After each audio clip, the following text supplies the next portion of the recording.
이 시간에 우리에게 귀한 선교 보고를 해주실 이상열 선교사님은 밴쿠버에서 캐나다 교회나 미국 교회가 할 수 없는 원주민들의 상처를 씻어주고 치유하는 귀한 역할을 감당하시는 우리 선교사님이십니다. 이번에 갑자기 고국에 들어오셨는데 지난 주간에 아버님께서 소천하셔서 어려운 비행기 얻어서 오셨습니다. 장례 무사히 잘 마치고 이렇게 오셨는데 우리 선교사님들에게 제가 10분에서 15분을 드리는데 오늘 30분 시간입니다. 넉넉히 말씀해 주시고 우리 동영상으로 보여주실 것도 있는데 그거는 전체 우리 카톡에 올려주시면 감사하겠습니다. 네, 나오신 때 우리 할렐루야로 환영하겠습니다. 할렐루야. 할렐루야. 안녕하세요.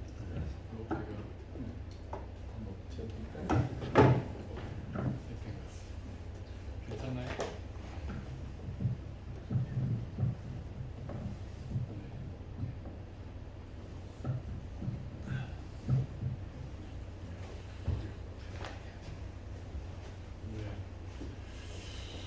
제가 말씀한 구절 읽어드리고 욥기 23장 8절에서 10절 말씀인데, 그런데 내가 앞으로 가도 그가 계시지 아니하시고 뒤로 가도 보이지 아니하며 그가 왼편에 일하시나 내가 만날 수 없고 그가 오른편으로 돌이키시나 배울 수 없구나. 나의 가는 길을 오직 그가 아시나니 그가 나를 단련하신 후에는 내가 정금같이 되어 나오리라. 아멘.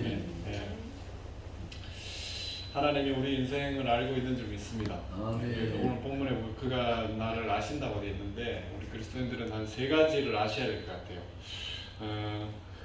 10절 나의 가는 길을 오직 그가 아신다라는 말씀이죠. 우리 인생이 어떻게 갈지에 대해서 우리 하나님 미리 알고 있는 줄 믿습니다. 2023년 마지막 주일날 이렇게 한국에 예배드리고 있을 것 하나님 알고 있는 줄 믿으시기 바랍니다. 우리 하나님 알고 있는 거죠.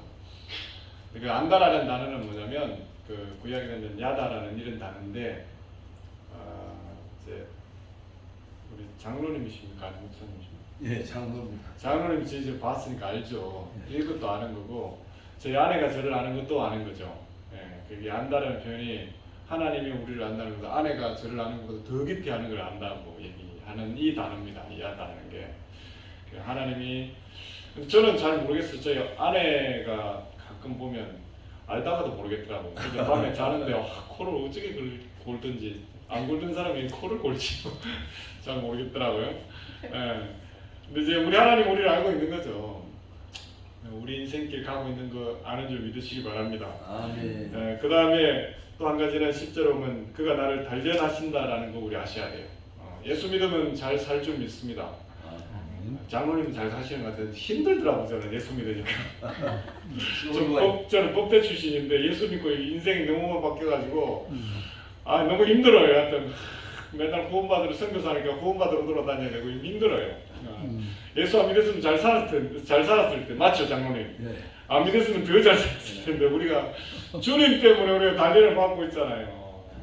우리가 아셔야 되는 것, 예수 하나님 안에 있는 사람들은 단련받는 줄 믿으시기 바랍니다. 아멘. 고통 좀 받는 사람들이 있다면 우리 하나님이 우리를 단련시키는 겁니다. 그거 아셔야 돼요. 예수 믿으면 잘 산다. 그 사람 예수 안 믿는 사람일 수도 있어요. 고난이 심한 사람들은 하나님이 단련 중에 있는 걸 믿으시기 바랍니다. 우리 그걸 알아야 된다.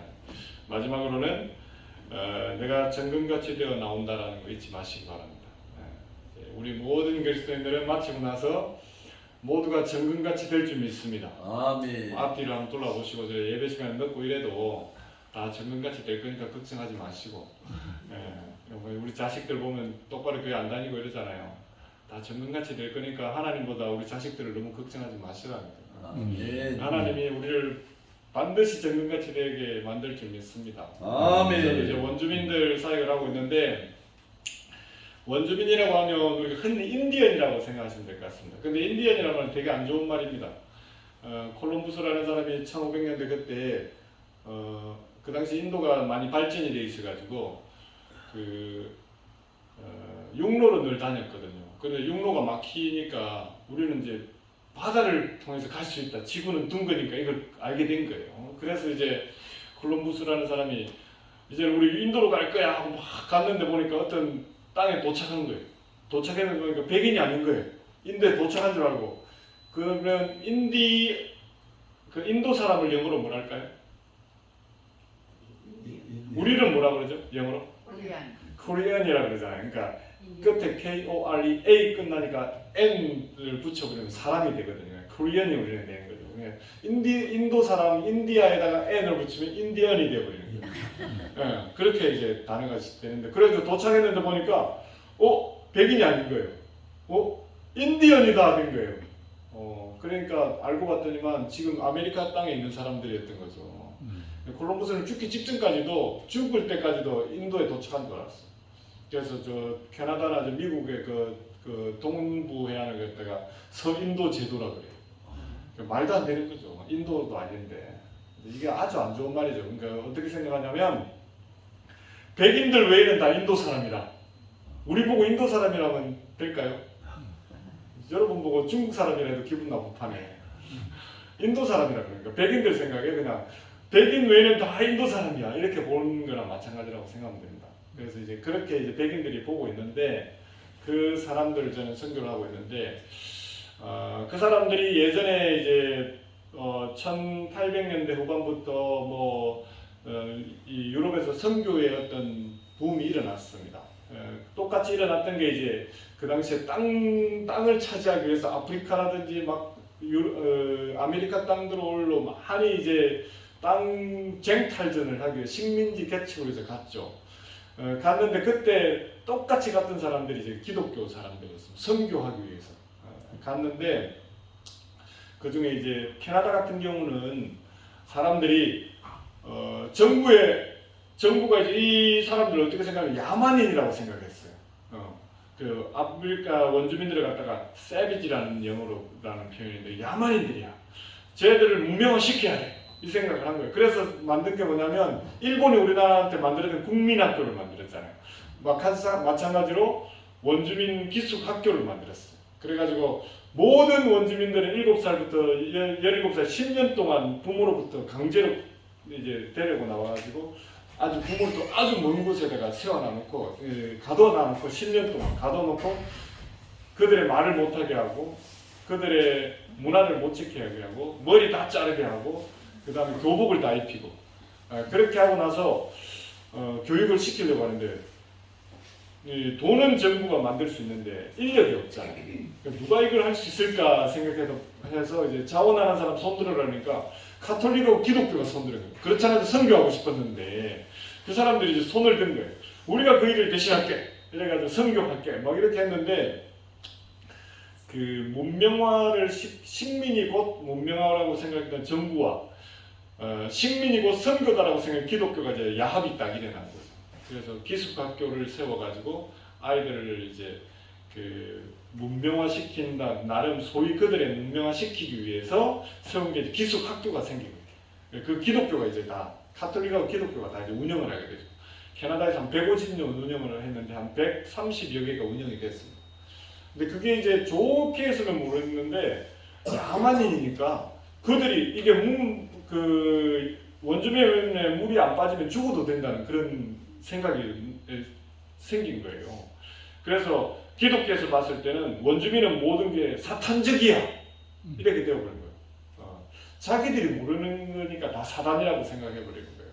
그 다음에 그 정부에서는 저것들은 이 신문물을 모르는, 유럽의 것을 모르는 야만인이야 이렇게 해가지고 이제 죽여도 좋다. 그래서 이제 기독교 이름으로 죽이기 시작했습니다.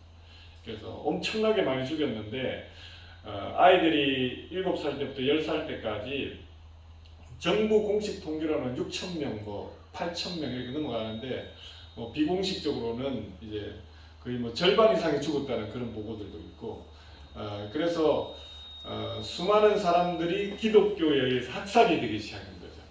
그게 이제 원주민 기숙학교의 결과들인데, 저랑 친하게 지냈던 할머니 한 분이 조셉 할머니인데 얼마 전에 한 두 달 전에 세상을 떠나셨는데 그 할머니가 그런 얘기를 하더라고요. 그 할머니는 기숙학교 출신이신데 보니까 너무 이제 기숙학교에 가다 나면 그 10년 동안 집에를 안 보내니까 크리스마스 때만 되면 12월 25일만 되면 그 백인들이 막 축하를 하는 거예요. 여러분 우리는 크리스마스 한 주간밖에 안 하잖아요. 우리 목사님 아실 텐데 미국이나 캐나다는 그 추수감사절 끝나면 그때부터 크리스마스 행사합니다. 막 교회들도 그때부터 크리스마스 캐롤 부르고요. 한 달 넘게 이렇게 하거든요. 그 기숙학교에서도 그렇게 일이 있었는데 근데 결국은 12월 한 25일쯤 돼서 이제 그 기숙학교 하고 있지만 정작 백인 선생님들이나 이런 사람들은 축복하고 축하하고 막 이러는데 그 원주민 그 안에 있는 기숙학교에 있는 학생들은 밥을 안 주는 거예요. 자기들 축하한다고, 축하 행사한다고. 그러니까 뭐 자기들끼리 노래 칸타타 부르고 막 이렇게 했던 거예요. 애들 옷 입혀갖고 연습시켜가지고 그 순서 출연시키고 막 이런 식으로 했던 거죠. 그 할머니가 저한테 그러더라고요. 자기가 정말 기숙학교 힘들었는데 누가 태어났는지 모르겠는데 12월 25일만 되면 맨 해년해마다 태어나가지고 너무 힘들었다고 간 달이 12월 달이 최고 괴로운 달이에요.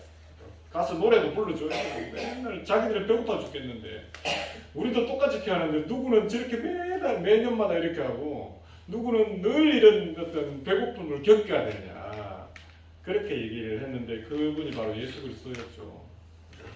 예수님을 그렇게까지 만들어 놔버렸어요. 그래서 모든 원주민들이 예수님을 모르질 않아요. 너무 잘 알아요. 그렇지만 예수님은 침략자의 종교의 신이고 하나님은 침략자의 아버지인 거예요. 자기들을 배고프게 하는 그리고 자기 땅을 다 뺏어가는 그런 사람들인데 그래서 이제 미전도 종족이라고 하지 않고 어떤 선교사님은 오전도 종족이라고 wrong reached people이라고 해가지고 잘못 복음이 제대로 해가는 거. 그러니까 우리도 그렇잖아요. 뭐 자녀들 중에 교회에 상처를 입거나 성도 중에 상처를 입으면 다시 교회 나오려면 안 나오잖아요. 그보다 심한 게 이제 원주민들 한 150년을 그렇게 해버렸으니까 예수님 얘기하면 예수님 얘기하면 아이들한테도 가문 대대로 내려오는 게 예수님 얘기하면 그거 나쁜 사람이라 그러던데 원주민한테 그런 얘기들이 그냥 쉽게 나오는 거죠. 그런 곳에서 이제 그 원주민을 위해서 사역하고 있는데 사실 그 원주민들은 우리는 사실 원주민을 많이 우리는 이제 한국 사람들은 원주민한테 은혜를 갚아야 돼. 저희 캐나다는 원주민이 한 세 부류가 있는데 에버리지널이라는 그 부류 안에는 First Nation이라는 그런 사람들이 우리처럼 똑같아요. 장로님 그래가지고 말만 안 하고 있으면 그 동네 사람 같아요. 그 정도로 우리 똑같아요. 우리 권사님, 목사님 그 정도 그 동네가 말만 안 하면 돼. 말하면 되게 표가 나니까 말 안 하고 가만 앉아 있으면 그 동네 사람인 줄 알아요. 그 정도로. 그게 이제 그 사람들 First Nation이라고 그러고 또 한 부류는 뭐냐면 캐나다 건국전에 백인하고 원주민하고 결혼을 해가지고 나온 혼혈 사람들, 불어로 메티스라고 하는데 그런 사람들이 또 한 부류가 있어요. 완전 백인인데 원주민이라고 말하죠. 그러니까 우리가 그 뭐 혼혈 중에 엄마 쪽을 닮을 수도 있고 아빠 쪽을 닮을 수도 있잖아요. 백인인데 똑같이 이제 그 사람들 메티라고 그러고 그 다음에 또 한 사람은 우리가 흔히 말하는 그 가장 캐나다 북부에 사는 이글루에 자는 사람들 이누이시라고 표현하는데 우리 흔히 말하는 에스키모 이런 말 있잖아요. 에스키모도 되게 안 좋은 말입니다. 날고기 먹는 인간들 뭐 조센징 이런 말이랑 비슷한 겁니다. 이누이시라고 하는 사람 이런 뜻인데 그런 부류들이 있는데 그게 이제 원주민들입니다. 그러니까 그 원주민을 선교하기 위해서 1800년대 후반에 한 30개월 정도 원주민 선교를 위해서 한 선교사님이 사역을 하셨죠. 맥켄지라는 선교사님이었는데 그분이 아무리 원주민 선교를 해도 안 되는 거예요. 왜냐하면 자기들이 지은 죄가 있으니까. 그래서 그분이 한 30개월 사역하고 뉴브런즈윅이라는 지역에 사역하다가 그러니까 포기를 했어요. 더 이상 이제 선교는 안 되구나. 그래서 이제 그분이 돌아오는 길에 조그만 미션 저널에 선교사 구함 적혀있는 그 광고를 본 거예요. 보니까 조선 선교사 구함이었어요. 그분이 이제 돌아오는 길에 그 조선 선교사 구함을 보고 기도하는 중에 하나님이 나를 조선으로 보냈다는 생각을 가졌어요. 부르심을 받았어요. 그런데 이제 그 당시에 조선 선교사로 올라 그러니까 맥켄지 선교사님이 자기 장로의 그 선교부에다 얘기를 하니까 장로교 선교에서 안 된다고 그랬어요. 왜냐하면 조선은 너무 위험하고, 그 다음에 또 한 가지는 조선으로 보낼 돈이 없다고, 선교사 보낼 돈이 없다고. 인도로 가면 차라리 베이스가 돼 있으니까 당시 가면 그 해줄 수 있다고 그랬지만, 조선이라는 나라는 듣도 보도 못하는 나라고 거기는 선교할 수 없다고 그랬는데, 그분이 스스로 자비량으로 친구들한테 얘기하고 후원 좀 해달라고 해서 왔죠. 그분이 맥켄지라는 선교사님입니다. 그분이 다른 언더우드 선교사님이나 이런 분들은 다들 그 전문인 직업인 선교사, 의사님 이런 분이었잖아요. 이 맥켄지 선교사님은 풀타임 사역자였어요. 목사님이었죠. 그분이 오셔가지고 우리나라 초대교회 솔레교회 담임 목사님도 되고 그래요. 근데 그분이 오자마자 정말 현지화 되셔가지고 갓을 쓰시고 그 도복을 흰 도복을 입고 도포를 입으시고 그러셨던 분이에요. 그러니까 저도 이제 머리를 기른 이유가, 저도 합동청 목사인데 우리 한국에 오면 이러면 안 되는데 원주민과 좀 닮아 보려고 최대한 노력하는 스타일입니다. 그래서 제가 머리를 기르는데, 그 선교사님은 나중에 뭐라고 되냐면 조선인보다 더 조선인 같다고 그래요. 그래서 나중에 이제 동학운동이 일어났을 때 모든 사람들이 그 당시에 이제 서양을 물리치자 이렇게 배척하자 이런 거였는데, 한 명 빼고 맥켄지 선교사님만은 빼고, 그 선교사님이 그 교회에다가 십자가를 걸어놓으면 당신들 살리고 싶은 외국인들 크게 다 모으라. 왜냐하면 당신은 우리나라 조선 백성보다 더 사랑하기 때문에. 그 사람이 캐나다 선교사님이었어요. 그 선교사님이 2년 만에 사역하다 소천하셨어요. 근데 그분이 그 원주민 선교하다가 실패하시고 조선으로 오신 거예요. 그래가지고 그분이 선교를 하시다가 2년 사역하시다 소천하셨어요. 안타깝게. 심각한 상황에서 이제 마지막 돌아가시기 직전에도 언더우드 선교사님이 그걸 줬어요. 몸 회복하라고. 그 당시 자기 나라의 좋은 음식 통조림 같은 걸 주니까 성도들을 불러 모아놓고 자기가 먹지 않고 성도들한테 다 나눠줘요.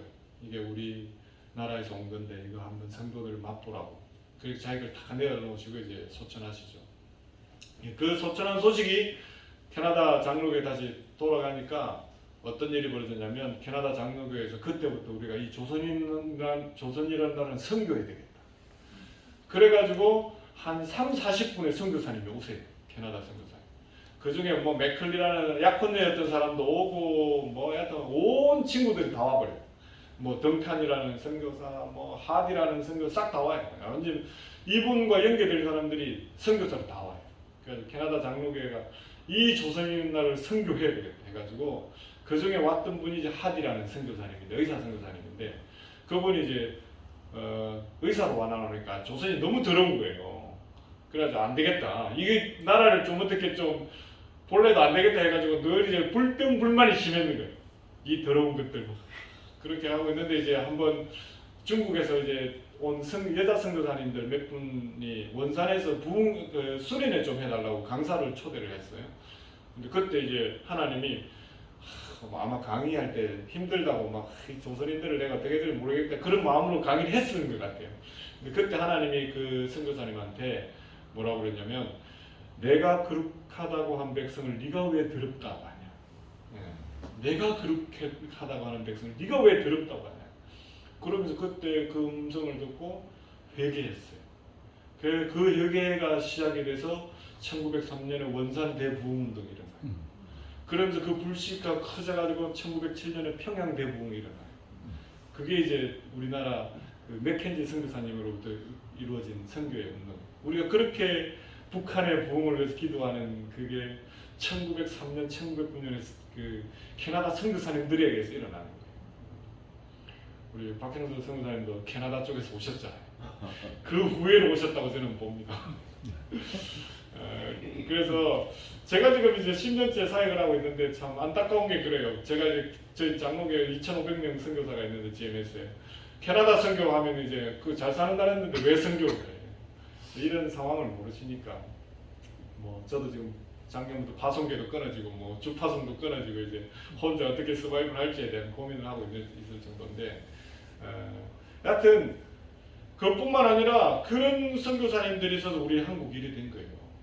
그래서 그때 어떤 부흥 운동이 그냥 개인의 어떤 뭐 뜨거워지고 할 정도가 아니라 어떻게 보면 제임스 베커라는 선교사 그 학자들이 얘기했던 것처럼 어떤 영적 부흥도 있었을 뿐만 아니라 대각성이 있었다. 평양 대부흥은 대각성이라고 해요. 그것 때문에 부흥 이후에 우리가 1차 치하 37년, 38년, 39년을 갖다가 그 어두운 터널 같은 걸 이겨나올 수 있었어요. 그래서 그때 그리스도인들이 된 사람들이 나라를 1919년에 뭐 3.1 운동할 때 수많은 그리스도인들이 거기서 일어났잖아요.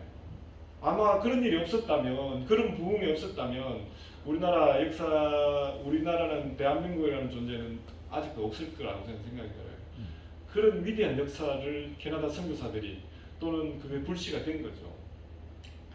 그러고 나서 이제 쭉 보는데 아까도 이제 제가 최근에 이제 매니토바라는 지역이 있는데 그게 대학에서 이제 책이 몇 년 전에 나온 게 있는데 되게 신기해서 본 책인데 그 이누잇 아까 이누잇이라는 사람이 있었댔잖아요. 그 사람들 중에 한 사람이 위탈툭이라는 사람이 있어요. 그 사람 이제 원래 이름의 뜻은 순수한 눈 이런 뜻이에요.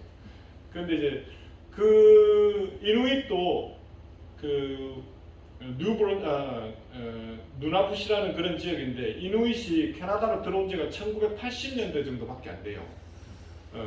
그랬는데 이제 하도 그렇게 교육을 백인들이 시키고 교회들이 시키니까 아이들이 학살당하고 이러니까 자기 자녀들을 좀 그 백인처럼 교육시켜 달라고. 그래서 이제 군대에 자원하는 사람들이 생겼어요. 군인으로 내가 가겠다고. 그래가지고 위탈툭이라는 분이 처음으로 이누잇으로서 군인이 돼요. 자기 이름을 그 당시에는 그 당시에 아직까지 캐나다로 편입도 안 됐는데 위탈이라는 이름으로 자기 이름을 속여가지고 캐나다 군인이 돼요. 그 사람이 그 이누잇의 첫 번째 군인이에요. 그분이 전쟁에 참전해요. 그게 6.25 전쟁이에요.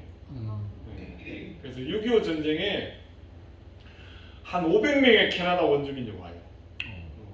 그래서 뭐 2차 세계대전도 그렇고 원주민들은 대부분 통신병으로 많이 가요.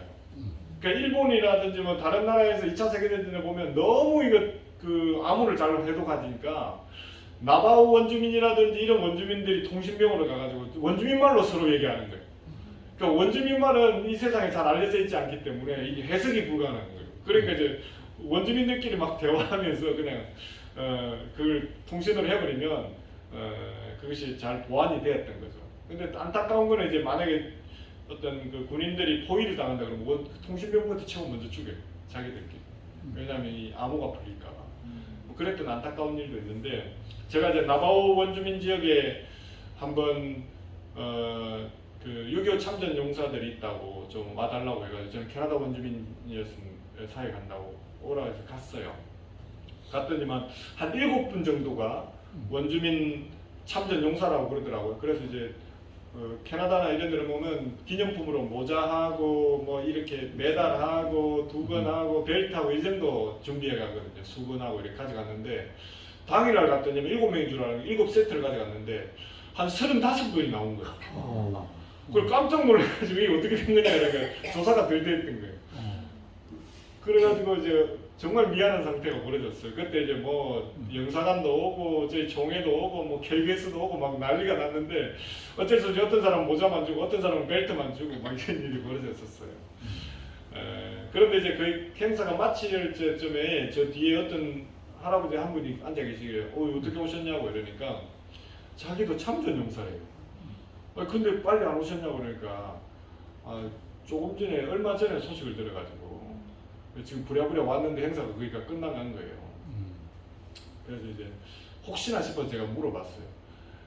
아닐 수도 있잖아요. 아닐 수도 있어요. 제가 뭐 의심하는 바는 아닌데 이분의 기억에 한국 전쟁은 뭐가 있을까 싶어서 이제 가장 그 기억에 남는 한국전에 생각이 나는 게 있냐고 여쭤보니까 그분이 그 얘기를 하더라고요. 한국전하면 너무 추웠다는 1월 4일 날 자기들이 후퇴를 하는데 얼어 죽을 뻔했어요. 네, 일사 후퇴를 얘기하는 거더라고요. 자기 동네에서 3명이 갔는데 2명은 아직도 못 돌아오고 있다고. 자기 어린 시절에 같이 갔는데 뭐 그러면서 그 친구들이 정말 이제 얼마 우리가 살 날이 남지 않았는데 찾아줬으면 좋겠다. 뭐 유해라도 찾았으면 좋겠다. 그런 얘기를 하시더라고요. 그래가지고 그 할아버지가 제가 이제 한국에서 왔다고 그러니까 오 한국에서 왔냐고. 한국에 언제 돌아가냐고 한국이 어떻게 됐냐고 묻더라고요. 뭐 캐나다도 그렇고 미국도 그렇고 원주민지역에 통신을 잘 안 해줍니다. 하여튼 뭐 기반 시설을 잘 안 해주기 때문에 지금도 제가 이제 원주민지역 들어가면 전화가 안 돼요. 그냥 뭐 통신이 없어가지고 안 잡혀요. 그 정도로 잘 어르신들은 잘 몰라요. 그러다 보니까 뭐 핸드폰도 별로 없고 이러다 보니까 한국이 어떻게 바뀌었냐고. 그래서 제가 그랬죠. 할아버지 저기 다니는 차 중에 원주민지역 차가 좀 다니니까 저거 다니는 차 중에 몇 대는 한국 거라고. 기아나 현대차가 한국 거라고. 그렇냐고 그랬다. 그 다음에 어르신 그 집에 가면 냉장고 같은 게 LG나 삼성 게 있는데 그게 한국에서 만들어졌다. 어떻게 그렇게 됐냐고. 할아버지 그 핸드폰 들고 다니는 아이들 들고 다니는 것 중에 한두 개는 한국 게 있다고. 그렇냐고 그래서 이제 한국이 그렇게 발전했냐. 그래서 저보고 이제 한국이 언제 돌아갔냐고 그래요. 한국에 전 사실은 한국에 잘 돌아가지는 않는데 캐나다에 있기 때문에 가끔 한국에 돌아간다고 이러니까 그분이 저한테 그랬어요. 한국 돌아가면 한국 사람들인데 안부 좀 전해달라고. 제가 갈 때마다 한국에 올 때마다 또 한인교회 갈 때마다 이제 그분을 대신해서 여러분한테 여쭤봅니다. 여러분 잘 지내고 계십니까? 네. 그 어르신이 저한테 꼭 부탁을 해요. 한국 사람들은 안부 전해달라고. 근데 그 어르신이 그런 얘기 마지막으로 그 얘기 하더라고요. 내 젊음을 바친 게 아깝지 않다.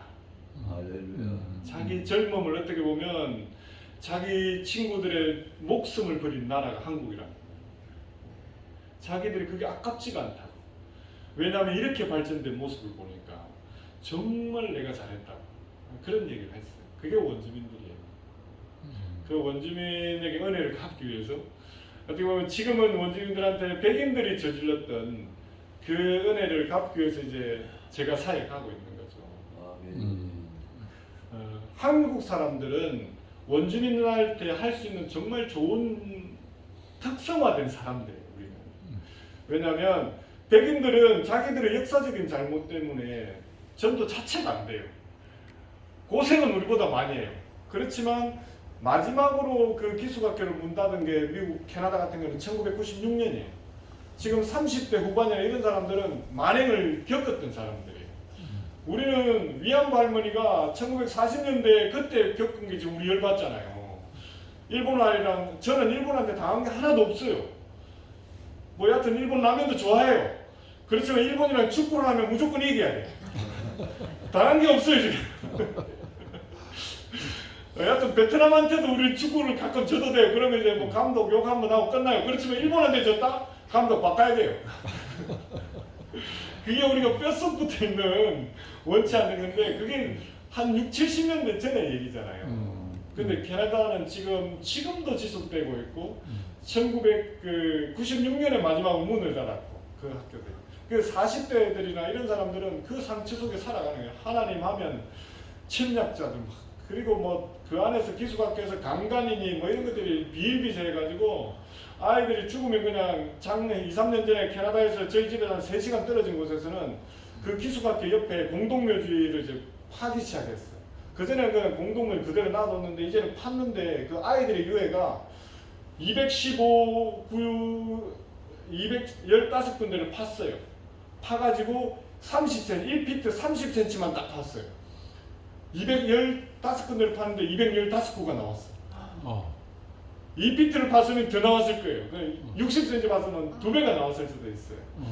100개를 더 팠으면 100개가 더 나왔을 수도 있지만 정부가 215개만 딱 팠어요.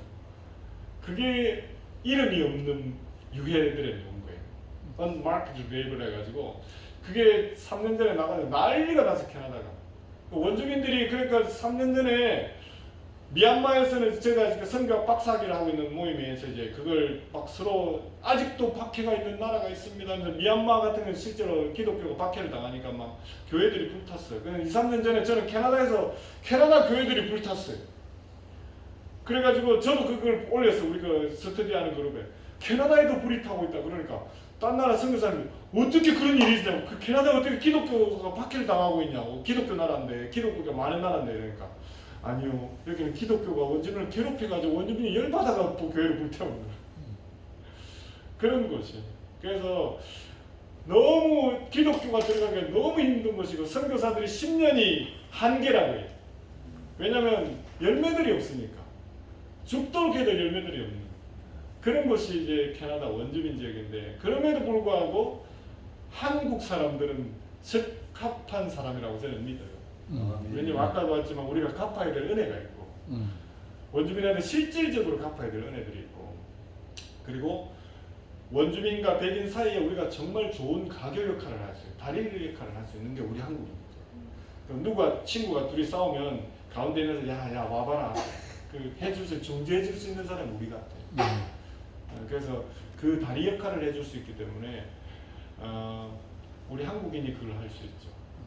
그러니까 백인들이 요 정도 가면, 백인들 목사들이나 뭐 종교단체 모임에 가면 화해와 진실과 화해위원회라는 모임들이 많아요. 우리가 화해합시다, 뭐 우리가 회복합시다 하지만 백인 목사님들이 와가지고 울며 회개하며 우리가 화해합니다 이러는데 원주민이 아무도 안 와요. 그래가지고 한 번은 제가 봤는데 원주민이 그 밑에 앉아있다가 막 목사님들, 백인 목사님들 우리가 잘못했습니다 막 이러는데 원주민이 얼마나 당신들 미안한데 하니까 백인 목사님들이 회개하다가 화가 나가지고 우리가 지금 회개를 하고 있는데 네가 무슨 소리야 오히려 이상한 사태가 벌어지는 거예요. 그래서 원주민 모임에 저는 이제 가니까 원주민 모임에서도 우리가 화해해야 됩니다, 뭐 우리가 이 진실을 밝혀야 됩니다 막 하지만 백인 목사들이나 백인 교회들이 안 와요. 양쪽에서는 아무도 서로에 관심이 없는. 그렇지만 우리가 할 때는 양쪽에서 다 올 수 있어요. 우리가 중간자가 되겠습니다.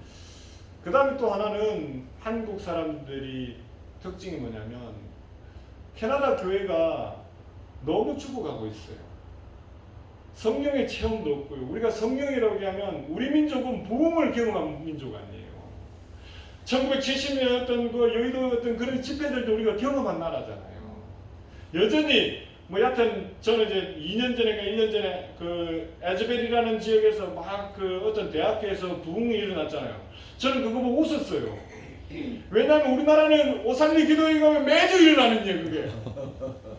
우리는 이 한인교 교회를 가면 매년 일어나는 것이에요.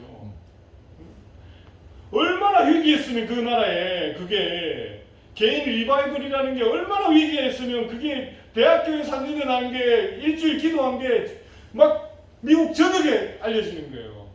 우리는 가보십시오. 기도원에 가보십시오. 우리는 매주 일어나는 그 일이에요. 우리는 그걸 경험하고 있는 나라예요. 이 정도로 하나님의 성령이 충만한 나라는 잘 없어요 지금. 근데 막 크게 가가지고 에즈벨이 가가지고 막 세계 부흥이 일어나고 있다는, 저는 정말 웃겼어요 그게. 저들이 한국 교회를 알아봤구나. 저들이 한국 교회가 어떤 일이든 물론 아까도 얘기했지만 대각성으로 일어나는 부분은 좀 다른 부분이 있는데 어떤 리바이벌이라는 이 부분은 한국 교회가 날마다 우리가 회개기, 오늘도 우리가 그러잖아요. 목사님 우리 회개 기도하자고, 장로님 회개 기도하자고. 캐나다에서 그런 기도 안 해요. 아무도 그런 기도 안 해요. 그냥 뭐 오늘 예배를 위해서 뭐 하여튼 기도합시다 이 정도 기도도 안 하지만 좀 한국 교회는 이걸 경험한 나라예요.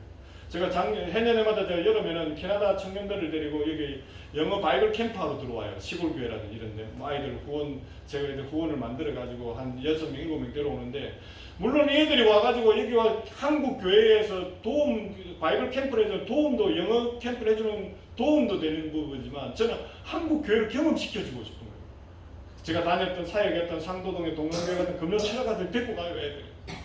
그런 걸 경험해보지 않은 애들이에요. 캐나다 애들이 열심히 교회를 다니는데 뭐 내년에 올해도 좀 올려고 기도하는데 돈이 없어가지고 기도 중에 비행기비가 너무 비싸져 버려가지고 그래도 한 대여섯 명 데리고 와가지고 자기들이 섬기지만 금요철화라든지 아니면 뭐 어떤 수련이라든지 같이 해보려는, 이 아이들이 캐나다 교회 청년들이나 젊은이들이 좀 깨워줘야 돼.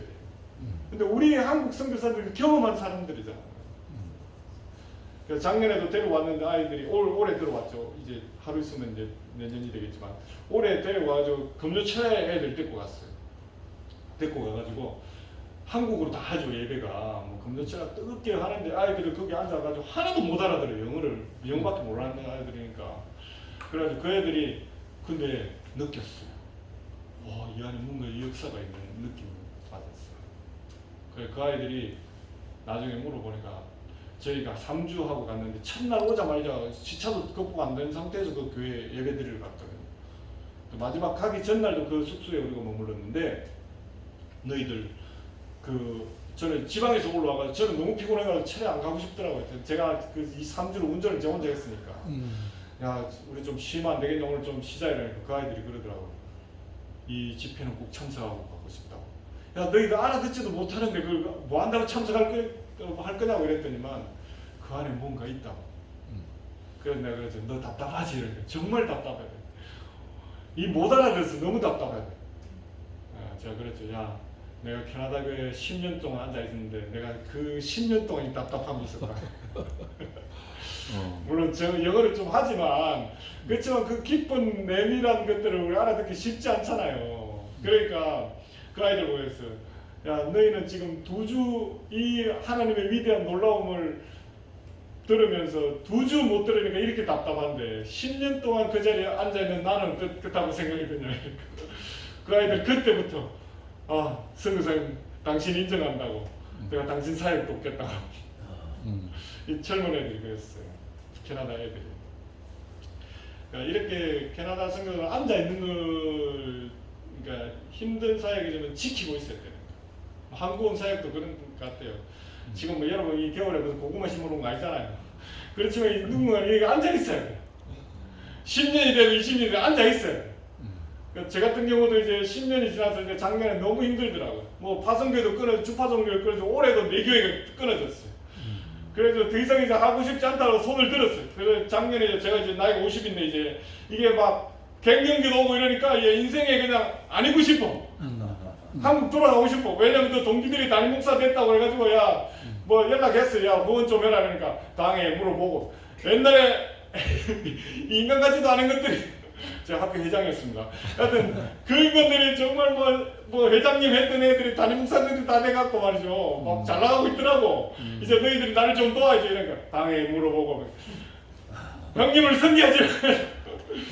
그러질 않더라고요. 그래서 이제 제가 정말 너무 힘들어서 이제 작년 같은 경우는 이제는 기부업해야 되겠다. 이건 원주민 선교사 10년 하면 많이 한 거거든요. 왜냐면 열매도 없는데 10년 더 하면 더 죽을 것 같아요. 그만두고 싶은 마음이 있는데 연말에 이제 기도하는 중에 이제 아내랑 우리가 한국도 돌아가서 우리도 담임 목사도 한번 해보고 하자.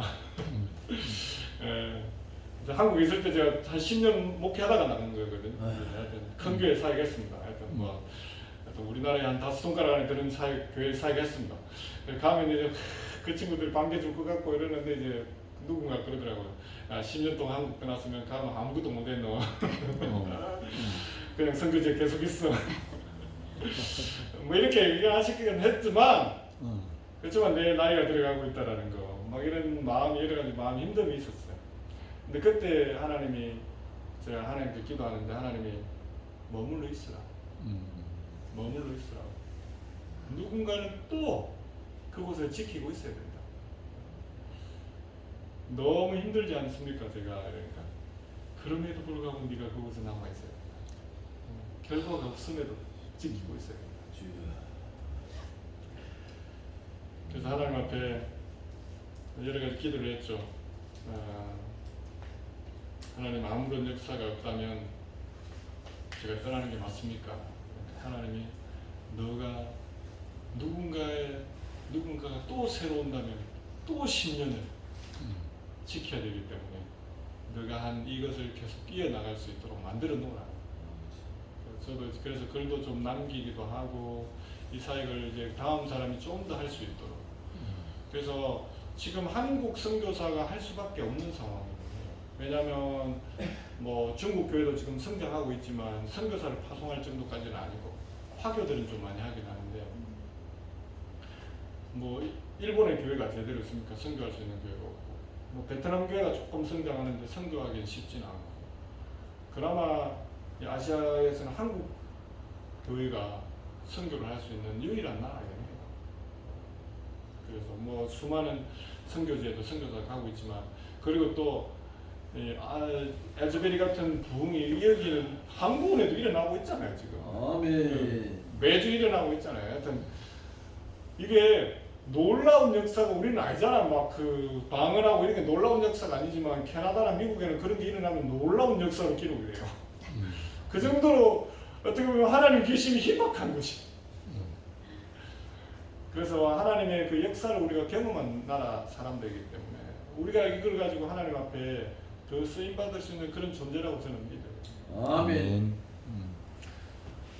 그래서 제가 처음에 원주민과 참 관계 맺기가 힘들었는데 2016년 정도에 이제 원주민하고 함께 저도 처음에는 선교하면 저들을 바꿔야 되겠다 이 생각을 많이 가졌어요. 그리고 한 부족에 들어가서 추장 어디 있냐고 추장 나와보라고 내가 뭘 해주겠다고. 근데 알고 그 만났던 사람은 추장 남편이었어요. 나중에 알고 봤는데 추장 남편이었어요. 얼마나 교만했겠어. 어디 말도 안 되는 영어도 똑바로 안 되는 인간이 와가지고 야 추장 나오고. 추장은 어느 정도 미국 같은 경우는 추장이라고 부르진 않고 프레지던트라고 그러고 대통령이라고 그러거든요. 그러니까 캐나다 같은 경우는 아직까지 영국 영이에요. 그러니까 캐나다 최고 지도자는 그 총리예요. 총리. 그러니까 정말 최고 지도자는 영국의 지금 뭐 그 왕이에요. 왕이 이제 캐나다를 다 다스리는데 그러니까 문서적으로는 그래서 이제 추장이 있는 거고 미국은 그 원주민 지역도 대통령이 있어요. 그런데 그야말로 이제 한국에 와가지고 외국인이 저 동남아에서 누가 와가지고 야 내가 한국 좀 도와줄래 윤석열 나와봐. 이거나 똑같은 거지. 원주민이 그 정도로 이제 저도 처음에 몰랐어요. 가가지고 추장 나오라 그랬더니만 나중에 그분이 그래도 추장을 왜 찾냐고 그러니까 내가 이거 좀 도와주려고 그랬다. 내가 이거 교회 세우고 이래가지고 좀 세워보려고 그랬다 그러니까 그분이 나가라고.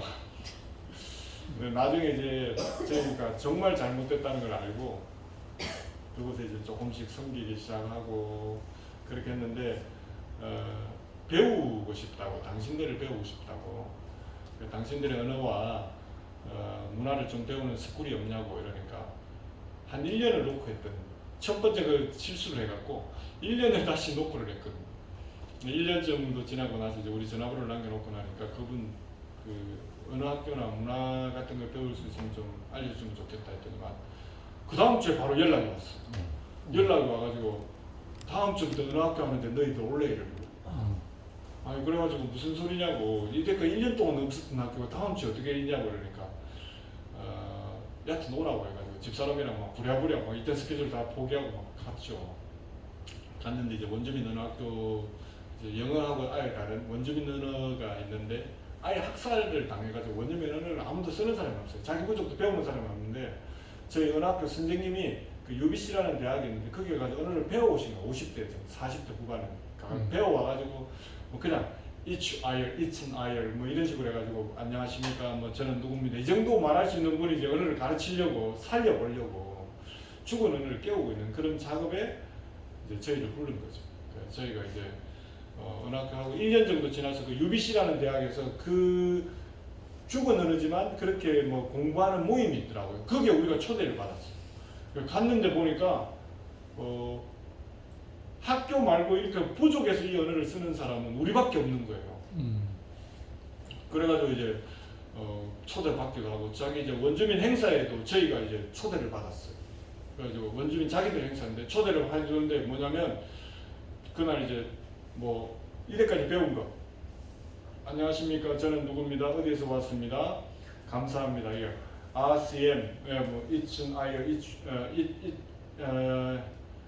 이춘 시아컴 뭐 이런 거예요. 그냥 하이추카 CM 그러니까 뭐 안녕하십니까 저는 누구 이게 다 배운 게 끝이에요. 근데 그걸 갖다가 원주민 앞에 와서 하라 그러더라고. 그날 이제 추장도 만났어. 그런데 모든 행사가 끝나고 그날 이제 저희는 한복을 입고 갔거든요. 일부러. 왜 한복을 입고 왔냐고 그러니까 당신들 가장 큰 행사 아니냐고 연어 행사거든요. 연어 잡는 그 풍어제 비슷한 행사인데 그래서 가서 했더니만 왜 한복을 입고 왔냐고 그러니까 우리 한국 문화는 이런 귀한 날 어르신들 찾아뵐 때 이렇게 한복을 입고 이렇게 가서 하는 거라고. 그러니까 너희가 우리 문화를 존중하냐고. 당연하죠. 당신들의 언어를 내가 배우고 있고 당신의 문화도 위대한 문화라고 저는 생각한다고 했더니만 그분이 그때 이제 그런 얘기를 하더라고요.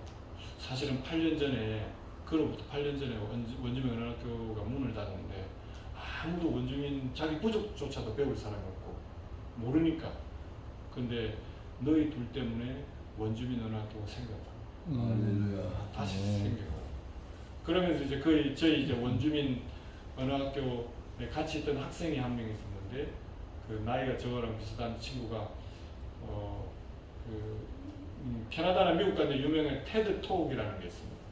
뭐 한국의 세상을 바꾸는 15분인가 뭐 이런 그런 것처럼 이제 테드 톡 그건 되게 유명하거든요.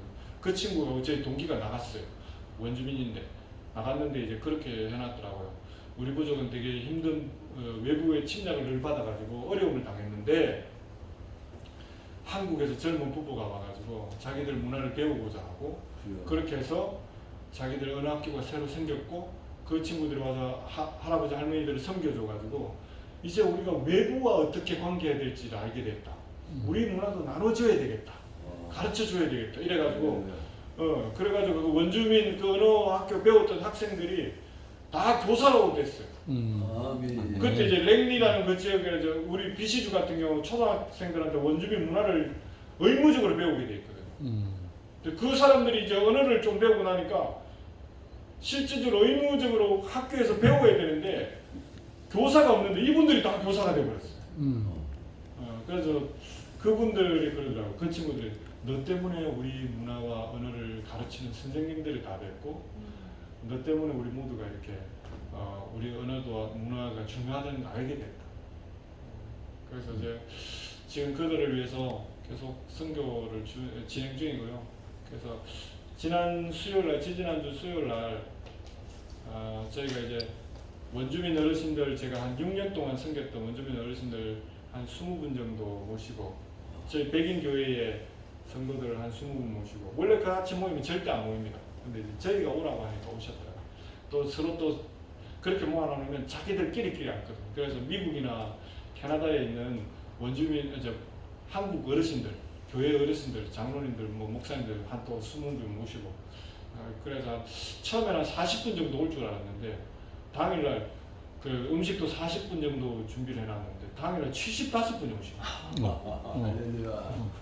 난리가 났어요. 그래가지고 음식 오더 식당에 다시 더 하라고 막 돈은 돈대로 날아갔지만 이게 처음 일어났다. 처음 일어났다. 그래서 우리 한인 선교사들이 할 수 있는 위대한 일들을 감당하고 있는 거죠. 그래서 가끔 제가 이제 한국원에도 뭐 글을 올리긴 합니다만은 하여튼 우리가 갚아야 될 은혜, 원주민들에 대해서 그리고 또 우리밖에 할 수 없는 것 그리고 또 우리도 일본한테 은혜를 뺏겨봤던 그래서 회복되었던 그런 사람들이기 때문에 여러분들 기도해 주신다면 어떻게 보면 가장 위대한 일들을 우리가 할 수 있지 않을까 하는 생각이 듭니다. 좀 더 하시라는 말씀이에요. 좀 더 하시라고 지금. 이거는 사역 얘기고요. 제 간증을 좀 나눌까요? 간증을 좀 나눠도 돼요? 하세요. 집에 가셔야 되는 거 아니에요? 저희 아버지가 사실 지난 수요일 날 그 크리스마스를 돌아가셨는데 저희 아버지를 생각하면 참 대단하신 분이라고 저는 생각이 듭니다. 저는 어릴 때 이제 저는 경남 하동이 고향이거든요. 그래서 저희 동네 예수 믿는 집에 아무도 없었습니다. 아무도 없었는데 아버지가 그때 사업을 하시다가 소장사를 하시다가 쫄딱 망하시고 암이 걸리셨어요. 40대 중반에. 그래가지고 뭐 돈도 없고 사업을 다 망했으니까 결국은 어떻게 할까 고민하다가 이제 부산에 있는 보금병원 지금 이제 고신의료원으로 바뀐 것 같아요. 그 보금병원에서 의사를 하시던 분이 나오셔가지고 아버지를 이제 더 이상 살 수 없다고 이제 병원에서 이제 더 이상 살 수 없으니까 일단 뭐 맛있는 거 드시고 일단 한 3개월 정도 남았다 그랬는데 근데 그때 저희 외갓집에 이제 살고 그 외숙모님 집에서 외래를 왔다 갔다 했는데 외숙모님이 예수를 믿었어요. 네, 뭐 여러 가지 아버지가 이제 마지막에 이제 집에 완전 뭐 6남매 중에 제가 막내거든요. 그래서 어린 시절 생각하면 그 2~3살짜리 때가 생각이 나요. 맨날 이제 중학교 2학년 때 누나가 이제 김치 그 국밥 왕창 끓여놓고 가면 이제 학교 다 가버리고 나면 애들 저희 형님이랑 저랑 이제 뭐 싸면서 뭐 그 또 국밥 그 엎어놔 놓고 먹으면서 뭘 먹었는지 모르겠는데 싼 걸 먹고 그럼 돌아오고 나면 뭐 누나들이 늘 청소했던 게 지금도 선합니다. 그래서 지금 저는 국밥 되게 싫어합니다. 김치국밥 싫어합니다. 어쨌든 그래 아버지가 이제 그게 그 병원에서 더 이상 살 수 없다고 그랬는데 그때 그 어머니하고 아버지하고 이럴 때 막 저희 외숙모님 그래서 막 이래도 죽고 저래도 죽으니까 예수나 믿어보소 이러면 여러분 인격이 좋으셔야 돼요 전도할 때 이래도 죽고 저래도 지금 그런 분 있잖아요 막 난 오늘 막 죽고 싶다 이러면 내가 농약 드릴까 이러면 절대 안 먹는다 그러죠 얘가 이렇게 혼낼 상황에 누가 죽고 싶은 사람이 있어요 근데 막 저희가 신실한 불자 집안이라 예수 믿는 것 자체가 종교를 바꾸는 거잖아요. 그러니까 저희 아버지가 죽기 직전에 그랬대요. 사람이 마지막에 종교를 바꾸는 게 아니라고 이대로 살았던 대로 쭉 가야 된다고. 그 아이들은 먹을 게 없는데도 그 당시에 돈 한 50만 원이 아버지 호주머니에 있을 때 한 지금 한 500만 원, 1000만 원 되겠죠. 마지막 구단판하고 돌아가시려고. 그럴 돈을 갖고 있었던 거예요. 그 당시에 너무 또 돈이 없어가지고 돌아가시면 이제 고향까지 운구할 돈도 없었지만 운구에 가가지고 그 파무덤을 몇 자리도 없는 정도로 가난했어요. 저희 집도 이제 원래 주인이었는데 그걸 다 팔고 우리가 그 집에 전세를 들어가 뭐 시골에 세를 들어 살았던 그런 집이 됐던 거죠. 그랬는데 그때 이제 아버지가 이제 그 죽을 상황인데 어머니가 아이고 이래도 죽고 저래도 죽으니까 그래 교회는 안 가보자. 그래 됐으니까 아버지 절대 안 간다고 그랬는데 그때 어머니가 어떤 부흥회 하는 데 가셔가지고 그 집 가까운데 저를 그 무당집을 흘러가지고 교회를 개척했다고. 그게 첫 부흥회를 한다고. 뭐 거기 가보자 이래가지고 저희 외숙모님이 가라고 그래가지고 어머니가 그때 갔는데 그 자리에서 첫날 저녁에 참석하셨는데 성령을 받으셨어요. 성령을 받았어요. 어머니가 그때 그 전까지는 남편이 죽으면 40대 중반인데 남편이 죽으면 어떻게 할까? 나머지 아이들을 어떻게 할까? 그 어머니 생각 그랬대요. 아버지가 돌아가시면 고향 가면 애만 줄줄이 6 있으니까 그냥 차라리 여기서 죽어버리는 게 그거 안 보는 거죠. 아마 그랬으면 저는 미국 시민권자가 빨리 됐을 수도 있어요. 홀트 아동복지 뭐 이런 거 있잖아요. 미국인이 될지 네덜란드인이 될지 그 당시 됐을 수도 있어요. 아 영주 끝나는 얼마나 힘들었는지 몰라야지. 어쨌든 그때 어머니가 성령을 받고 나서 담대해지셨어요. 우리가 성령을 받는다는 게 그런 거예요. 우리가 성령을 받으면 하나님이 우리를 담대하게 하는 줄 믿습니다. 아멘. 우리 한국 사람들 그 경험한 사람들이라니까요. 성령을 체험한 사람들이에요. 그때 이제 어머니가 그 성령을 체험하면서 아버지 보고 교회 가자. 교회 갑시다. 교회 가면 살 소망이 있다. 그런데 이제 아버지 끝까지 사람이 마지막에 종교를 바꾸면 안 된다고 제 아버지 갔을까요? 안 갔을까요? 갔습니다. 가가지고 이제 막 앉지도 서지도 못하는 그런 상황에 이게 있는데 그날 저녁에 집회 끝나는 때 이제 치유 시간에 아버지를 이렇게 세워주셨죠. 목사님이 제 아버님 저놈이 이자 남자 교자인데 이 남규씨 예수 그리스도로 모든 질병은 치유되었노라. 아멘. 하여튼 여러분들 일이 아니라서 아멘도 안 되겠지만 저희 어머님이 간절하셨어요. 그래가지고 아멘으로 화답하고 그 즉시로 나온 줄 믿습니다. 아멘. 아버지 암이 이제 말기였는데 그게 다 치료되셨어요. 우리 하나님 이런 분.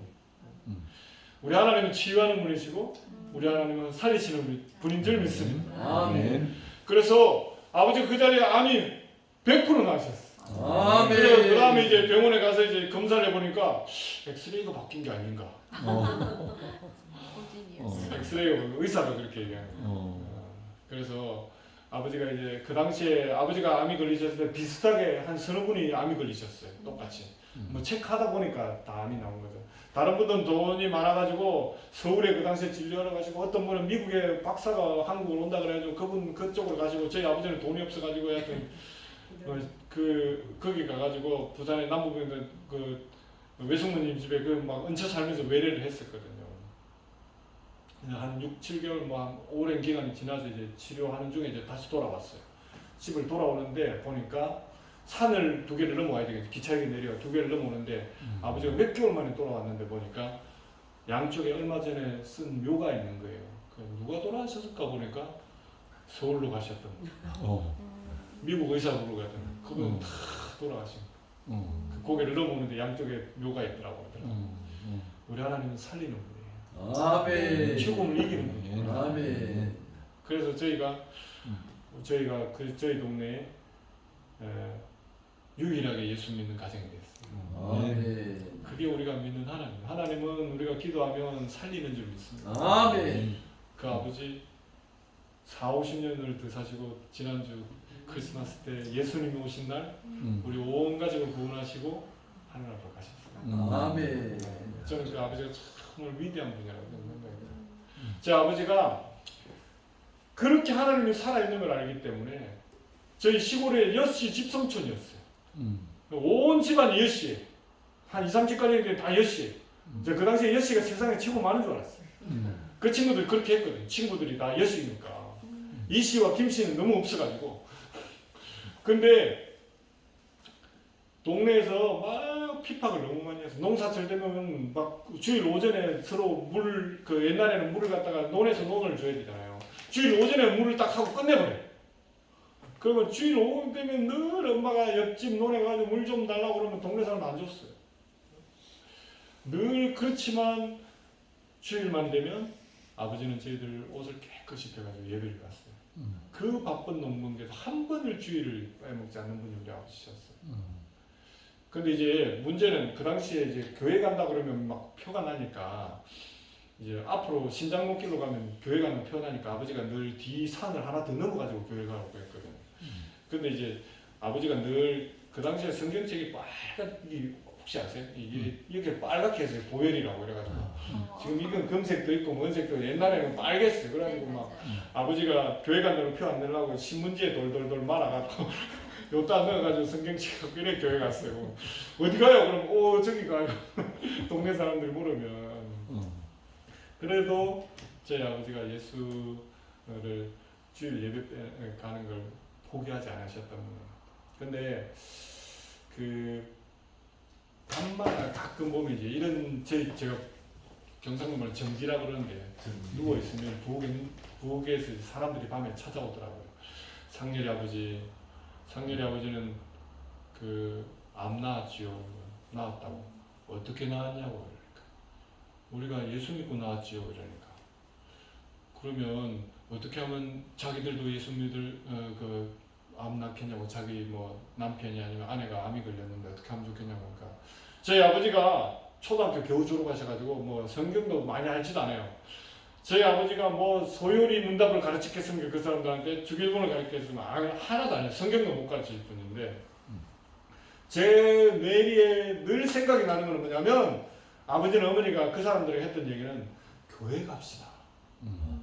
교회 가면 우리 목사님이 알려줄 거라고.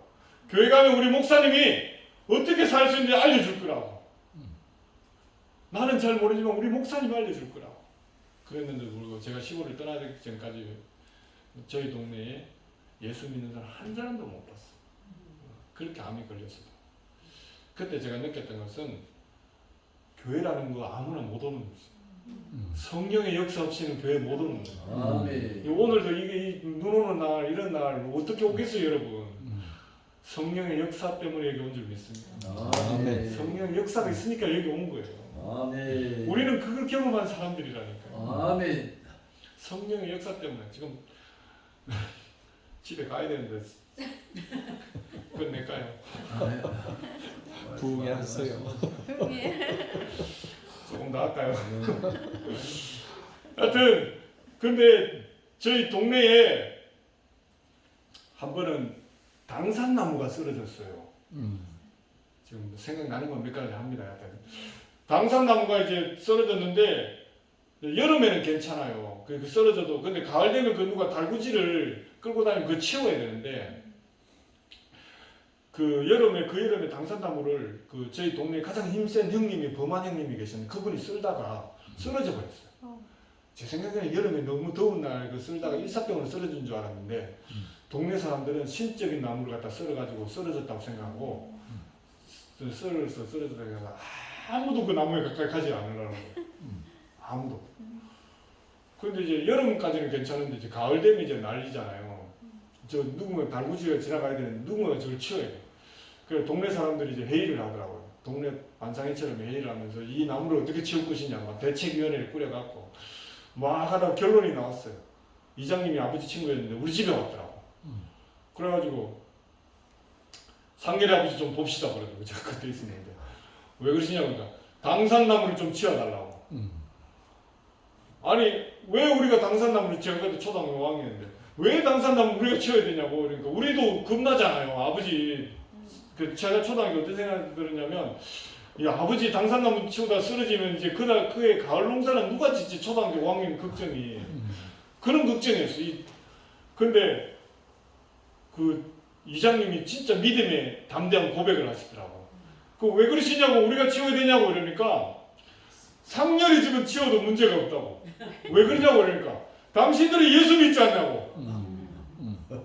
예수 믿기 때문에 치워도 상관이 없다고. 예수 믿는 게 그 정도 능력이 있었으면 우리가 맨날 왜 성경책 이러고 돌아다녔겠어요.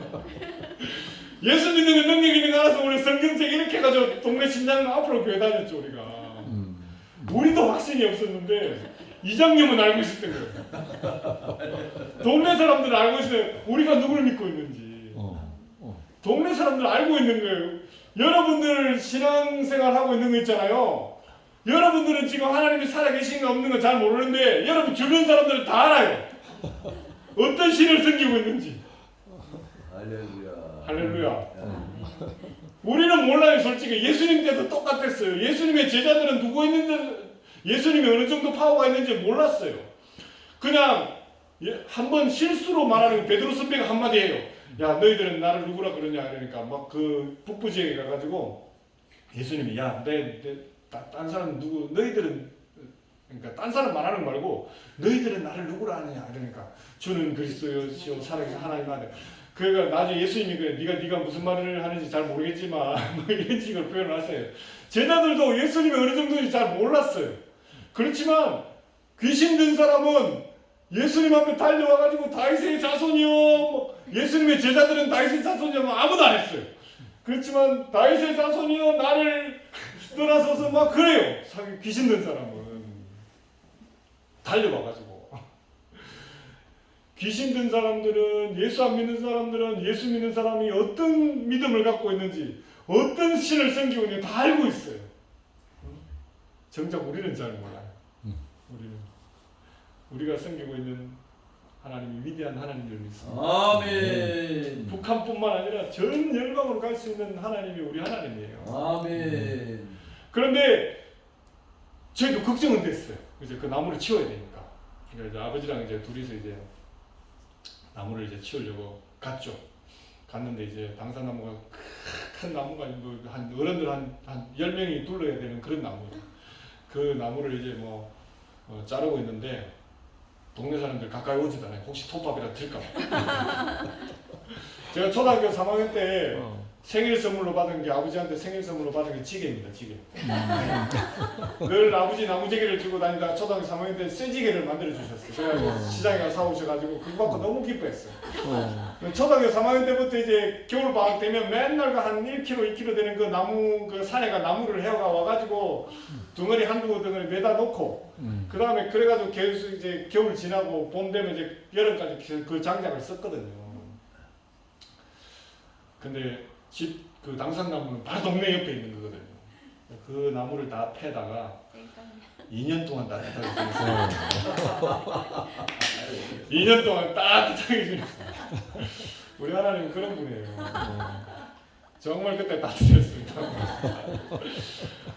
아무런 문제도 없었고 동네 사람들이 그걸 보면서 놀라워하고 그럼에도 불구하고 교회는 가지 않고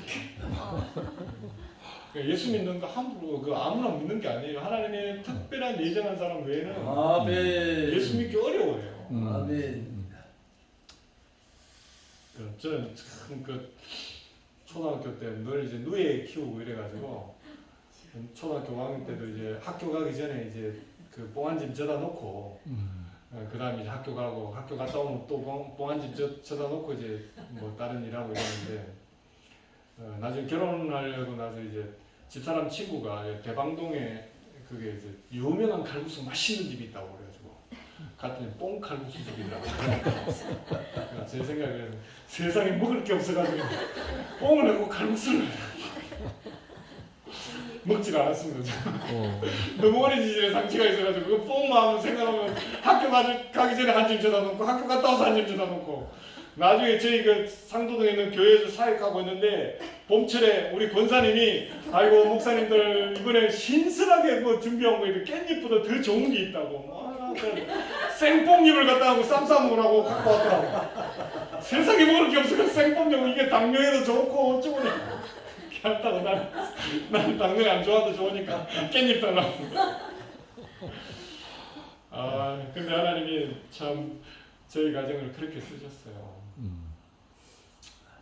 뿐만 아니라 이제 제가 시간이 좀 많이 됐는데 성부 영생될라. 하여튼 다 넘어가고 하여튼 이제 내년에 오면 한 번 더 합시다. 아직 초등학교 졸업도 안 했는데 저는 하나님에 실망이 많았어요. 왜냐하면 이제 늘 가난하니까 하나님이 이제 하나님 앞에 이제 기도 많이 했던 게 저는 저 예수 전도대라는 그 단체에 제가 그 대학 다니다 법대 다니다가 이제 하나님 살아 계신가 싶어가지고 예수 전도단이라는 단체 훈련을 받으러 갔어요. 훈련을 받으러 가면서 하나님한테 소원이 한 가지 있었어요. 하나님 살아 계시다면 다른 거 다 필요 없고 뭐 하나님의 뭐 음성을 듣고 싶습니다. 뭐 하나님 방언을 하고 이런 거 다 필요 없고 하나님 살아 계신 거는 이번에 국제선 비행기 한번 태워주시면 비행기 국제선 한 번도 안 타봤거든요. 국제선 비행기 한번 태워주시면 진짜 하나님 살아 계신 줄 믿습니다. 하나님 역사할 줄 믿습니다. 해가지고 기도했어요. 하나님 뭐 여하튼 뭐 중간에 뭐 은사의 뭐 방언 받을 사람 나오라 그러고 예언의 능력 받을 사람 나오라고 하고 뭐 치유의 은사 뭐 그 저는 하나도 관심없어요. 비행기표 다른 거 필요 없는 거죠. 오직 비행기표만. 근데 이제 그렇게 올해는 국내로 3팀이 가고 아프리카와 중국을 한 팀 간다 그러더라고요. 하나님 감사합니다. 그래서 이제 여러분 신청하세요를 해가지고 이제 신청하는데 전 돈이 없으니까 신청은 못하고 또 하나님의 역사는 내가 신청하지 않아도 해줄 줄 믿습니다. 그렇게 믿고 하나님 해줄 줄 믿습니다 하고 가만히 있었죠. 근데 이제 중국에 10명 모집하고 아프리카 10명 모집하는데 끝나버렸어요. 중국은. 그래도 야 중국이 금방 끝나버렸더라고. 그래서 이제 근데 아프리카는 비행기를 4번 가는데 2번 타고 오는데 2번 타요. 난 한 번 편도만 해도 되는데 하나님께서 해줄 줄 믿습니다. 그래도 이제 하나님 근데 또 아프리카 갔다 오신 자매님이 계시더라고. 가는데 기내식을 6번 먹어야 되고 그러시더라고. 이제 2자리가 딱 남았어요. 기도하고 있는데 하나님 저 2자리 중에 제 자리가 될 줄 믿습니다. 기도했는데 어떻게 됐을까요? 안 됐습니다. 2자리 남았는데 우리 간사님이 오셔가지고 상결행제님 국내팀입니다 이러더라고. 너무 마음이 아프더라고. 그래가지고 기도했죠. 그럴 때 우리는 어떻게 해야 됩니까? 기도해야죠. 하나님 저 2자리가 남았습니다. 저를 그 자리에 넣어줄 줄 믿습니다. 기도했는데 하나님 넣어줬을까요? 안 넣어줬을까요? 안 넣어주셨어요. 두 사람이 딱 했더라고. 끝난 거예요. 모든 게 all set. 모든 게 이제 끝났어. 주님, 우리 그때 기도를 포기해야 됩니까? 말아야 됩니까? 계속해야 돼. 네? 계속해야 돼. 계속해야죠. 하나님, 저 중에 한 명이 아파서 못 갈 줄 믿습니다. 주님, 한 명이 아프도록 해주십시오. 그러면 안 됩니다. 그렇지만 저는 하나님 살아계신 걸 믿기 위해서 한 명이 늘든지 저 중에 한 명이 아파서 못 가는지 기도했는데 하나님 어떻게 하셨을까요, 여러분? 이루어졌어요. 안 이루어졌죠. 다 자기 갈 길로 비행기 타고 가더라고요. 저는 하나님 많이 실망했어요.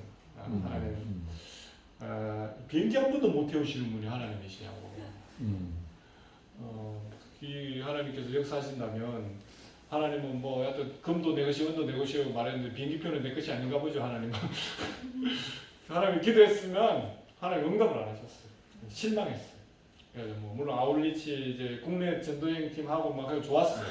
좋았지만 돌아왔는데 이제 아프리카 갔다 왔던 팀들, 중국 갔다 왔던 팀들 막 간증하고 이러는 거 하나님 역사하셨다고 막 간증하고 아프리카에는 갔더니만 6개월 동안 비가 안 왔는데 자기들이 기도하면서 갔더니만 갑자기 비가 내렸대. 그래가지고 그게 굿 뉴스라고 하거든. 비 오는 걸 아프리카에서는 그때 말씀을 전하고 하니까 사람들이 다 예수 믿고 난리가 났대요. 중국에서는 또 어떤 사람은 막 자기들 기도하는데 갑작스레 떠나라 그랬대요. 그래서 막 떠나려고 하고 있는데 떠났는데 30분 뒤에 공안이 그 습격을 해가지고 자기들이 살아났다. 하나님 역사에서 할렐루야 막 하는데 저는 시험 들었어요.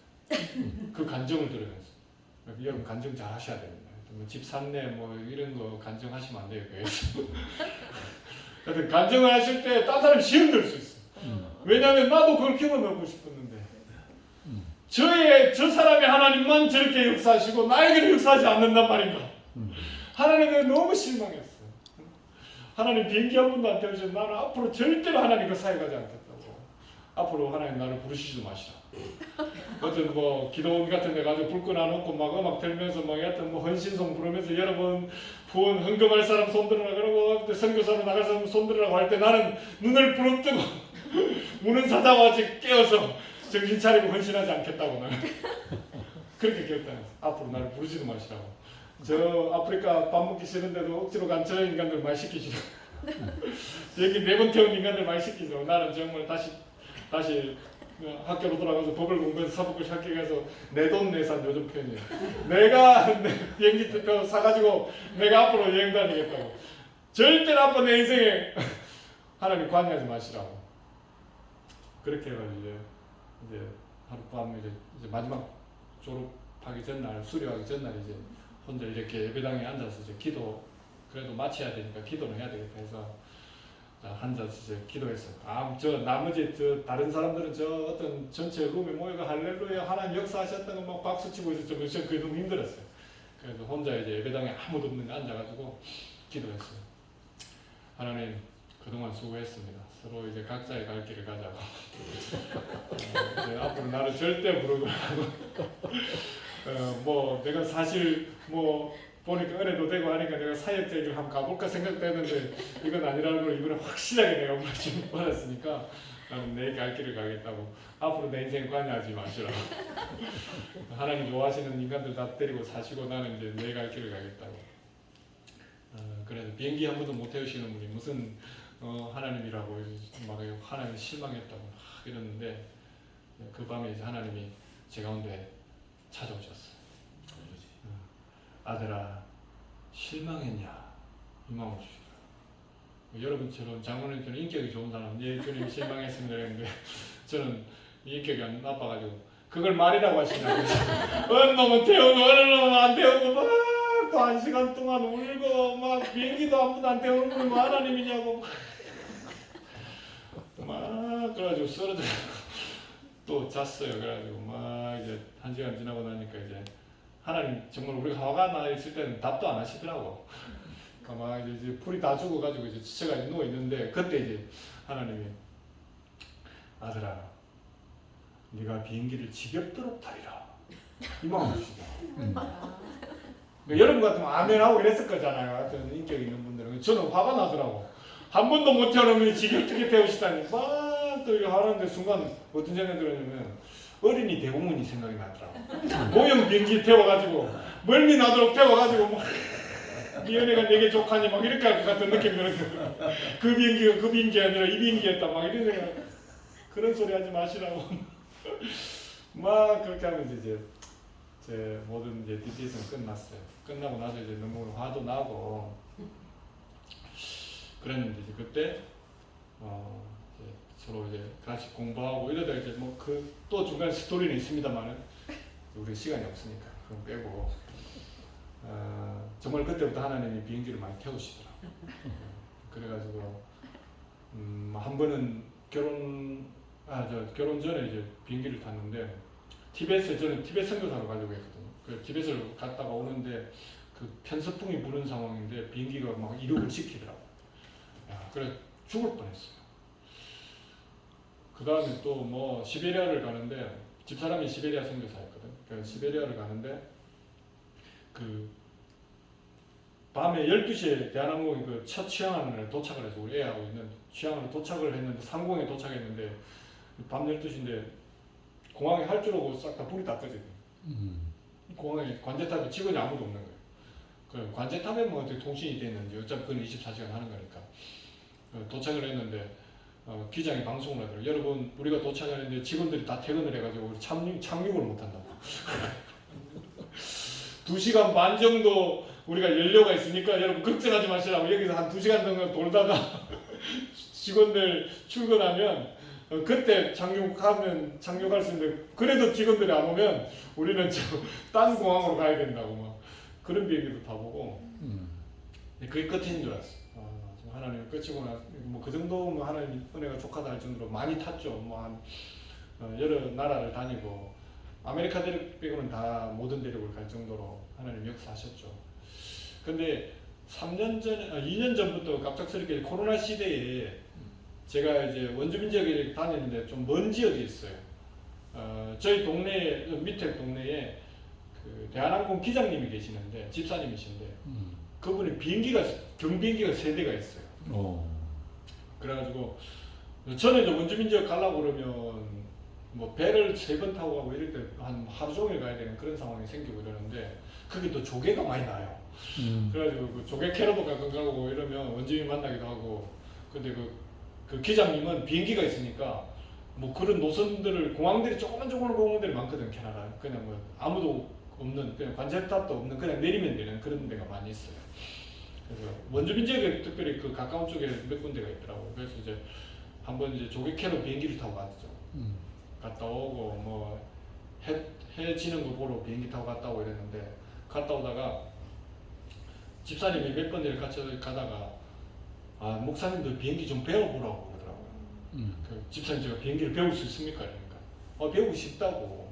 집사님이 대한항공 운전하다가 이거 운전하니까 쉽지만 저는 뭐 하여튼 차 운전한 것도 쉽지 않았는데 이러니까 캐나다에서는 비행기 조종 그렇잖아요. 원주민 지역 때문에 가야 될 때 비행기를 타고 가니까 1시간밖에 30-40분밖에 안 걸려요. 안 그러면 가는데 하루 오는데 하루인데 그 비행기를 타고 가니까 진짜 기름값도 비행기는 그냥 1시간 타면 한 5만 원이면 되거든요. 갔다 오는 거 그냥 한 20만 원이면 그냥 되는 거예요. 근데 이제 배를 몇 번 타고 가려면 갔다 오면 한 50만 원 들거든요.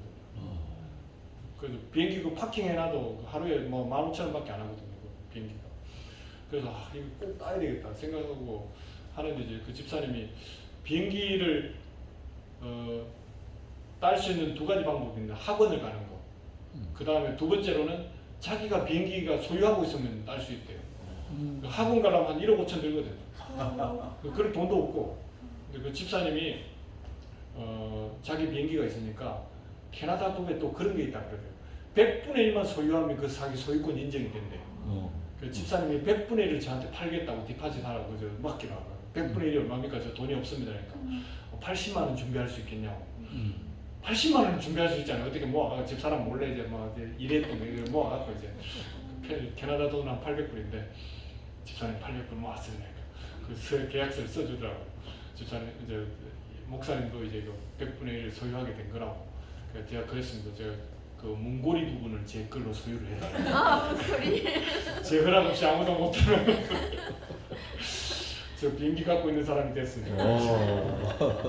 그 뒤에부터 이제 뭐 우리 또 한인 클럽 젊은 애들 클럽이 있는데 거기에 이제 가입을 해가지고 교관들 클럽인데 저도 넣어줘가지고 이제 그 친구들이 싼 값에 아주 학원에 한 5분의 1 정도 값도 안 되는 돈으로 이제 저를 가르쳐 주더라고요.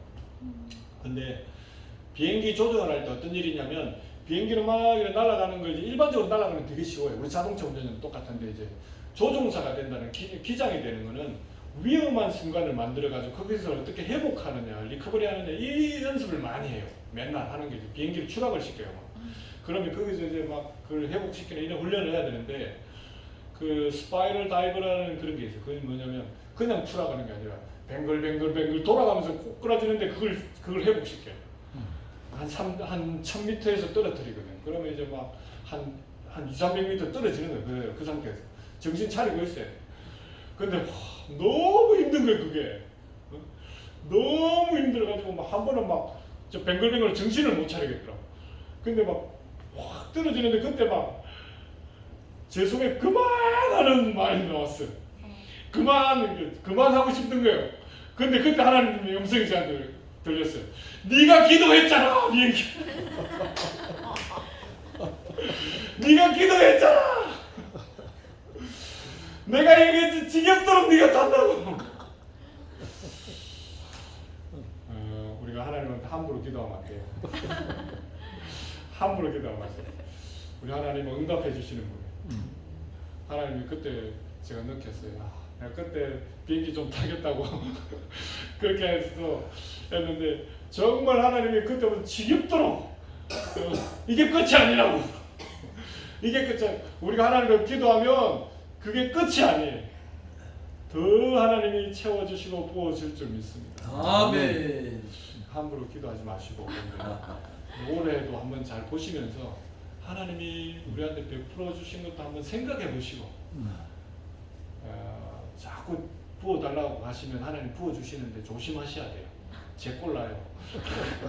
지겹다. 정말 지겹도록 그만하는 사태가 벌어져요.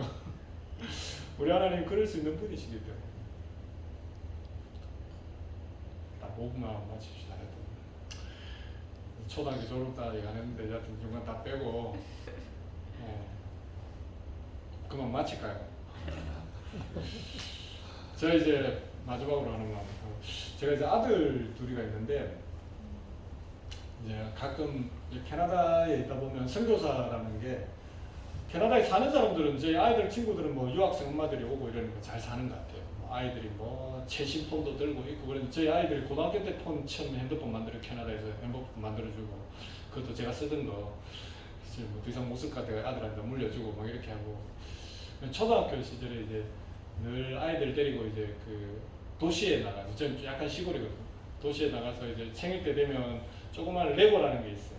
그 가가지고 이제 뭐 레고 그 큰 왕구점에 가가지고 보여주고 막 결국 나올 때는 조그만한 거 이거 하는 거 돈이 없으니까 그러니까 누구 집에는 아빠 이 큰 게 있다고 그러고 뭐 걔들이 2년밖에 캐나다 있지 않고 돌아가는 애들인데 이런 게 큰 게 있다고 막 그런데 우리는 왜 이런 게 없냐고 맨날 불만을 갖고 그래서 한 번은 그 레고에 갔더니만 애가 그 벽에 이제 막 조립해놨거든. 큰 걸 그 딱 달라붙어서 그걸 막 이렇게 하고 있더라고. 뭐 하냐 이러니까 어차피 아빠가 안 사준 거 느끼고 그러고 가겠다. 그래서 막 이래 몸에 그걸 문지러 쌓고 그러더라고요. 쪽팔리다 빨리 집에 가자. 또 조그마한 거 하나 사주고 그랬는데 그때 제가 파송된 지 한 3년 지나서 아이들을 다 같이 데리고 한국에 이제 올 일이 있었어요. 그때 아이들이 지금 이제 그것도 필요 없지만 아이들이 그런 얘기를 하더라고요. 아빠 한국 가면 한국에 제가 사회 갈 때 아이들이 그런 거 막 사주고 그랬거든요. 한국 가면 아빠 좀 큰 레고 사주면 안 되냐고. 한국이 조금 쌉니다. 뭐 세금 관련인지 모르겠지만 좀 싸니까 아빠 이 정도 큰 거 좀 하나 사주면 안 되냐고. 그래 알겠다. 한국 가면 내가 아빠가 사주지. 그래서 그때 한국을 이제 왔어. 와가지고 이제 그 영등포에 가면 큰 문구 왕구점이 있습니다. 그래가지고 아빠가 약속했으니까 저 가서 사오라고. 그러니까 아이들이 막 들어가서 막 찾고 너무 좋았어요. 아빠가 사준다 해가지고 이제 사왔는데 한 이거보다 좀 큰 걸 사왔더라고. 그래서 제가 얘들아 왜 그렇게 작은 거 좀 더 큰 거 사오지. 이러니까 이제 아들들이 그래. 아빠 큰 거 사면 아빠 돈 없잖아. 아빠 돈 없잖아. 그 다음에 또 아들이 하나가 아빠 큰 거 사면 비행기에 못 가져가잖아. 왜냐면 아빠 맨날 사용 물품 사오고 막 그랬다고 해가지고 몇 번 뭐 자기들 필요한 거 못 사간 적이 많았거든. 아빠 그 사오면 아빠 이게 못 가져가잖아 이러더라고요. 그래서 제가 아빠로서 뭐 사역자가 아니라 아버지로서 정말 마음이 힘들었어요.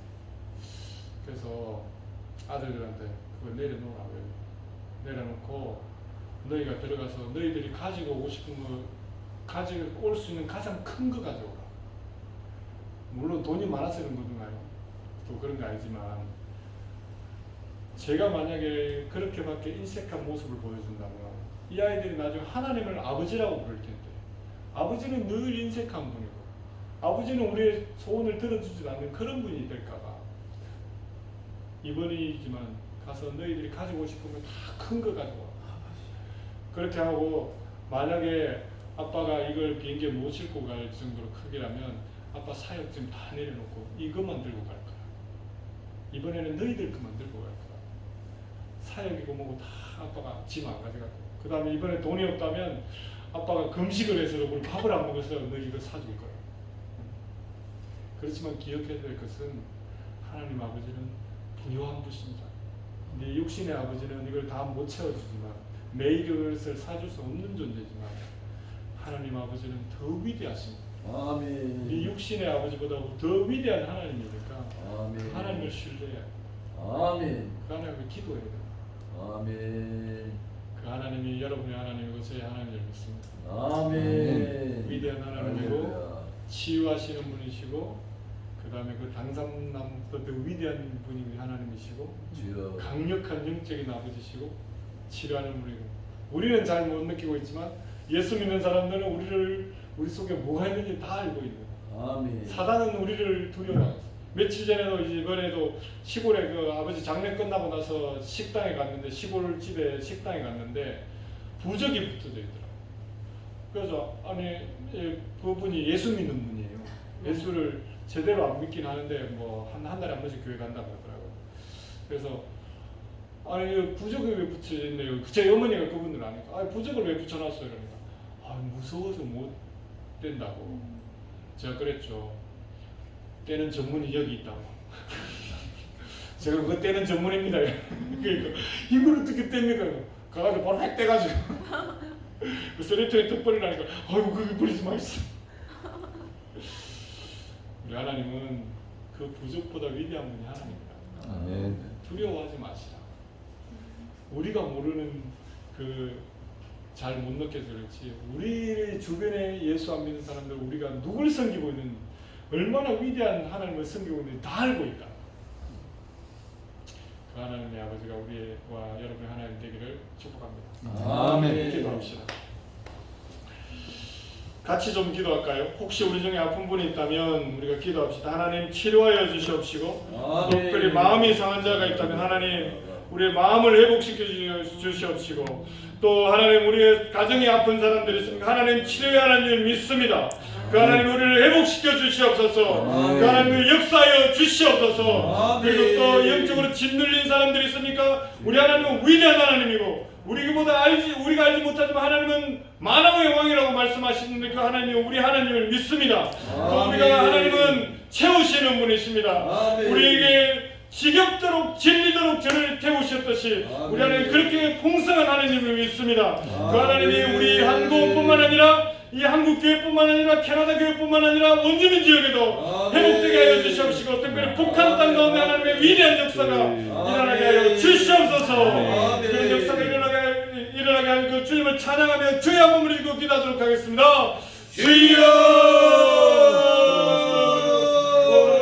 주님이 기도하며 나갑니다. 하나님께서 역사하여 주시옵시고 하나님의 위대하심이 2023년을 맞이하는 아버지 또 하나님 역사에 이루어지시옵시고 감사하게 기도합니다. 아버지 또 우리가 하나님의 내 삶의 역사에 주시옵시고 앞으로도 역사에 주시옵시고 하나님 함께하여 주시옵시고 하나님 권세 가운데 있는 자들 아버지 한번 주님의 더큰 주의자의 사람들이 경험하게 하여 주시옵시고 아버지 북한 땅에 역사하여 주시옵시고 캐나다 원주민에게 역사하여 주시옵시고 하나님 모든 사람들이 가여 주시옵시고 주님의 은혜를 주시옵소서.